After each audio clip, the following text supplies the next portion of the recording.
평안하셨습니까? 오늘도 주님께서 우리에게 허락하신 참 좋은 날입니다. 이렇게 말씀 앞에 앉을 수 있으니 또 감사한 하루입니다. 오늘은 느헤미야 성경 공부, 믿음과 공동체를 세우는 9가지 원칙 중에 마지막 날 제 9강이 이어지겠습니다. 기도하면서 시작하겠습니다. 사랑과 은혜가 많으신 아버지 하나님, 감사합니다. 지금도 살아계셔서 우리에게 은혜 주시기를 기뻐하시는 그 하나님 아버지를 의지하여 오늘도 우리가 지내게 하시니 감사합니다. 우리가 말씀 앞에 다시 섭니다. 매일의 샘물처럼 우리의 영혼을 시원하고 맑게 적셔주시고 흐르는 강처럼 우리가 생명의 능력을 힘입는 말씀이 되게 하여 주시옵소서. 오늘 또 느헤미야 13장 말씀 마지막 장을 대하면서 하나님께서 역사 가운데서 행하신 일, 예수 그리스도 앞서서 예비하신 일, 그리고 오늘도 우리에게 말씀하시는 음성을 듣게 하여 주시옵소서.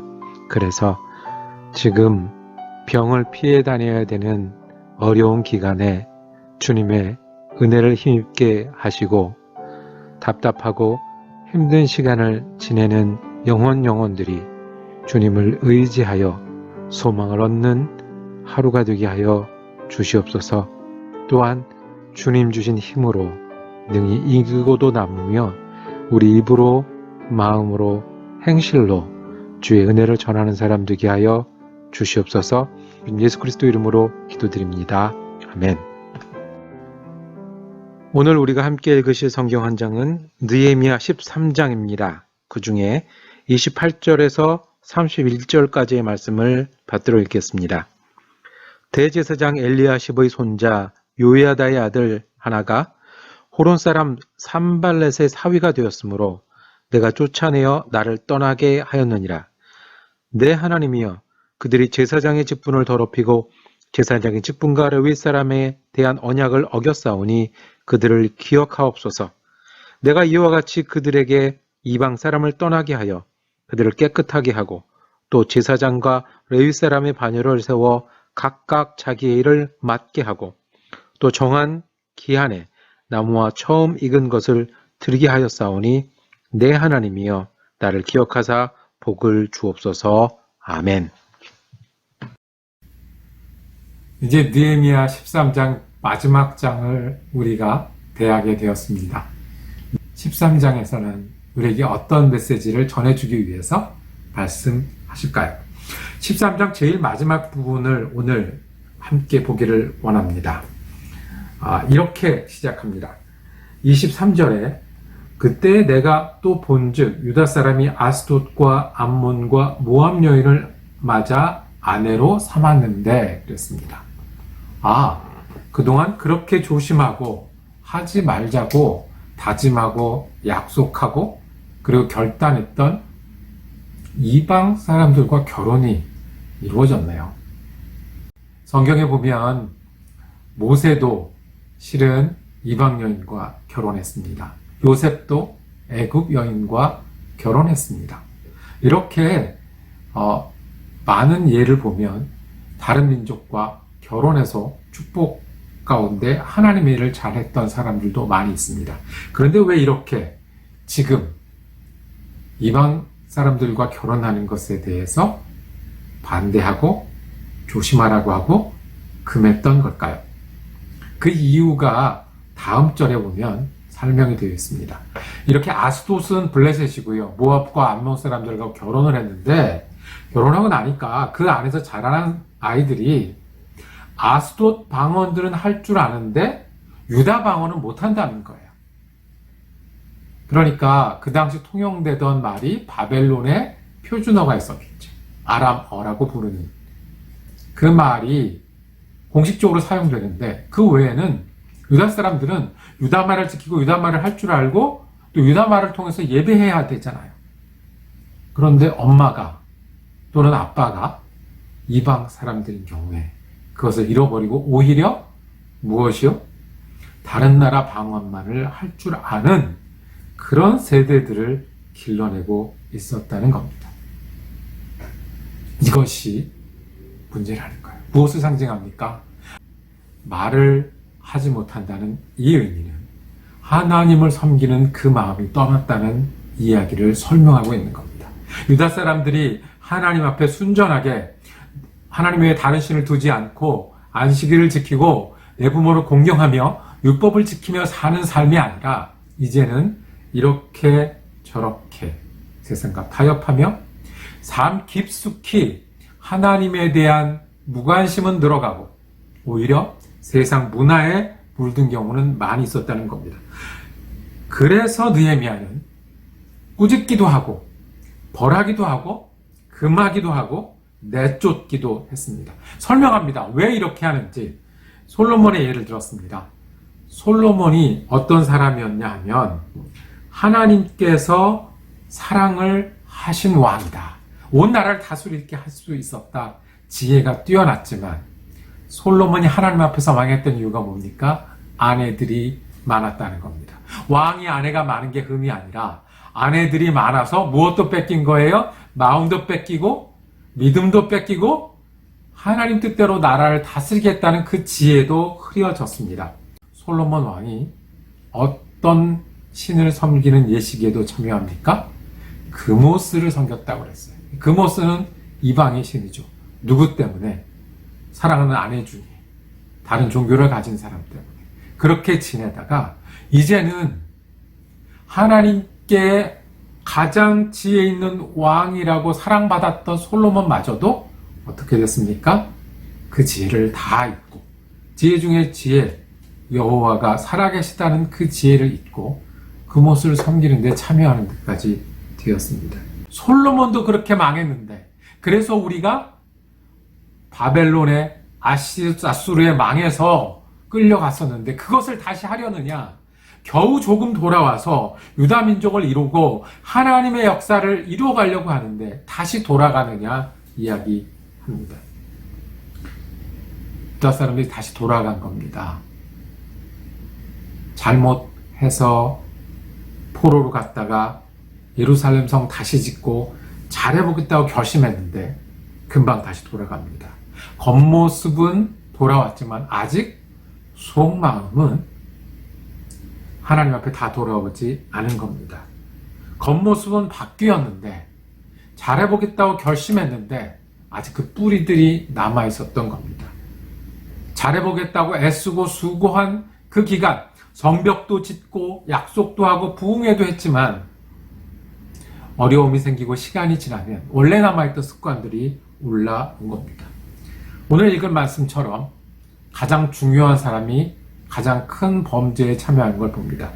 제사장 엘리야십의 손자 요야다라는 사람이 산발랏의 사위가 됐다고 했습니다. 제사장이면 영적인 지도자고 예배드리는 지도자고 그리고 하나님의 말씀을 전해줘야 되는 지도자입니다. 그런데 그 손자가 산발랏의 사위, 산발랏이 누굽니까? 호론 사람이라고 이방인의 대표 지도자입니다. 즉, 그 예루살렘과 이웃했던 지역의 이방인으로서 가장 느헤미야를 대적하고 가장 이스라엘이 잘 되는 걸 방해했고 그리고 어떤 식으로든 느헤미야를 해하려고 했던 이스라엘의 대적이었는데 사위가 되었대요. 제사장이면 지도자였겠죠. 그러면 지도자와 지도자끼리 우리가 아는 세상의 결혼이 이루어졌다는 겁니다. 그렇게 하지 말라고, 그렇게 하지 않겠다고 다짐하고 다짐했던 그 결혼이 이루어졌습니다. 즉 느헤미야와 함께 성벽을 재건했던 사람입니다. 그리고 그 사람은 제사장입니다. 그런데 이스라엘의 대적과 결혼했습니다. 느헤미야는 이걸 보고 쫓아냅니다. 그리고 이걸 새롭게 합니다. 제사장이 이방 사람과 결혼하니 얼마나 많은 게 무너졌겠습니까? 예배도 제대로 안 됐을 거고요. 11조 걷어서 그것으로 하나님의 일을 하고 구제했던 일도 안 됐을 것이고요. 지도자들은 그리고 관리들은 엉망으로 지냈던 겁니다. 성벽 다시 짓고 부흥회도 하고 제도도 만들었는데 다시 옛날로 돌아갑니다. 이것이 느헤미야의 마지막입니다. 느헤미야의 마지막 장이 이겁니다. 잘못된 것들 돌이키고 잘못된 것들 돌이키고 잘못된 것들 돌이키고 심지어 제사장까지 잘못하고 있는 것을 돌이키는, 여기서 성경이 끝나게 됩니다. 무슨 성경이 이렇습니까? 승리를 하든지 아니면 말 그대로 결단이 나든지, 느헤미야는 개혁을 완성하고 새로운 나라를 세웠지만, 이스라엘 민족을 새롭게 했지만, 다시 돌아가고 다시 돌아가는 이 이스라엘 민족을 다시 변화시키고 다시 새롭게 하고 다시 바르게 세우는 일을 계속 했던 것입니다. 성벽은 오히려 한 번 세워서 쉬웠습니다. 사람을 다시 세우는 일, 믿음의 나라를 다시 세우는 일은 계속해야 되는 일이었던 겁니다. 그래서 느헤미야의 마지막 메시지는 변화는 계속되어야 한다는 겁니다.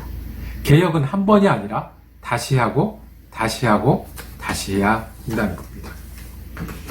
이것들 좀 멋있는 말을 쓰면 에클레시아 레포르만타, 셈펠 레포르만다, 이렇게 표현합니다. 이게 무슨 얘기냐면, 개혁된 교회는 계속해서 개혁되어야 한다. 항상 개혁되어야 한다는 겁니다. 우린 교회를 변화했습니다. 옛날의 교회와 지금의 교회는 많이 다릅니다. 그래서 개신교도 생겼고, 개신교 안에 더 좋은 교회를 뿌리내리기 위해서 여러 모양의 교회를 세웠습니다. 그러면 끝입니까? 그러면 성공해서 이제 찬양하고 그대로 가면 되겠습니까? 그것이 아니라 우리는 날마다, 그리고 매번 다시 보고 돌아오고 바로 세우는 일을 계속해야 한다는 것입니다. 오해하지 마시길 바랍니다. 이것은 옛날 것보다 새로운 것이 좋다는 그런 의미는 아닙니다. 또 우리가 할 수 있으니까 계속해서 바꿔나가고 계획을 세우고 노력해야 된다, 여기서 그치는 것이 아닙니다. 개혁된 교회는 항상 계속해서 개혁되어야 된다, 이 말은 우리가 한계가 있는 사람이라는 걸 겸손하게 인정하는 겁니다. 우리가 죄인입니다. 그러니 제사장도 이방 사람들하고 결혼을 해서 이 하나님께 예배드리는 것들을 흐릴 수 있다는 겁니다. 성벽도 세우고 성공도 했는데 다시 옛날로 돌아갈 수 있는 사람들이 우리라는 겁니다. 우리가 죄인이니 우리가 날마다 우리를 다시 세우고 바로 세우지 않으면 우리 자리에는 이방 사람도 들어와 있고 마땅히 지켜야 될 일들도 어렵게 된다는 겁니다. 그러니 우리가 죄인이라 겸손하게 우리를 새롭게 하고 바로 세워야 된다는 뜻입니다. 또 하나는 이 셈페르 레포르만다, 계속해서 변해야 된다는 말씀을 할 때는 우리가 변하는 게 아니라 누가 변하게 하셔야 되는 거예요? 무엇으로 변할 수 있는 거예요? 우리가 하나님이 인도하셔야 한다는 말씀입니다. 하나님께서 은혜를 주셔야 한다는 말씀입니다. 하나님께서 우리를 새롭게 해 주셔야 된다는 말씀입니다. 느헤미야가 그렇게 했습니다. 느헤미야는 무슨 일을 하고 나면요, 특별히 하나님 앞에서 크게 새로운 일, 개혁을 하고 나면 하나님, 저 사람들이 잘못하니까 그거를 똑바로 봐주세요. 주님, 제가 주님을 위해서 이렇게 수고했다는 걸 기억해 주세요. 주님, 여기에 응답해 주세요. 느헤미야가 계속해서 개혁을 해나가고 쉬지 않을 수 있었던 것은 느헤미야는 하나님 앞에 기도하면서 하나님 앞에 살았던 사람입니다. 오늘 중요한 메시지, 성경이 여기서 이상하게 끝납니다. 그리고 이 성경 이야기는 신약에서 예수님 이야기로 다시 시작이 됩니다. 어떻게 이렇게 이상하게 끝날까요? 계속해서 해나가야 된다는 것이 이 느헤미야 역사의 마지막 메시지입니다. 멈추지 마시고, 우리는 죄인이고 은혜로 살아가야 되는 사람이니 주님 앞에 겸손하게 날마다 바로 서고 새로워지는 우리가 되기를 원합니다. 이것이 우리의 믿음을 바로 세우고 교회를 바로 세우는 9번째 원칙입니다. 계속되는 변화, 개혁은 계속돼야 합니다. 기도하겠습니다. 주님, 우리가 부족하고 연약해서 뭔가 된 듯하면 다시 돌아가고 세운 듯하면 다시 무너뜨리는 그런 사람들입니다. 지금 우리가 주님 앞에 기도하면서 주님 앞에 일하면서 주님 인도함을 받고 은혜 가운데 살아가는 사람들이 되게 하여 주시옵소서. 그렇게 해서 날마다 세워지고 계속해서 변화할 수 있는 그런 믿음의 사람, 믿음의 교회가 되게 하여 주옵소서. 우리 예수 그리스도 이름으로 기도드립니다. 아멘.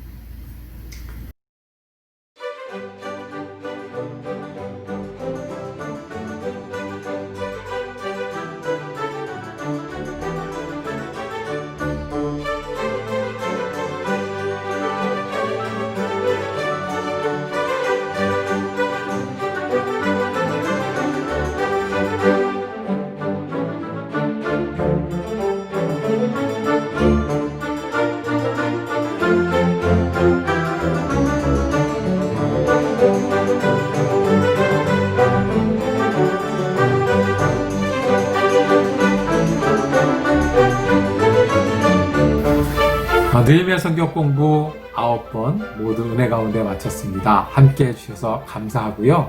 저는 내일 사무엘상 말씀으로 말씀 묵상 다시 찾아뵙겠습니다. 은혜로운 하루 되시길 바랍니다.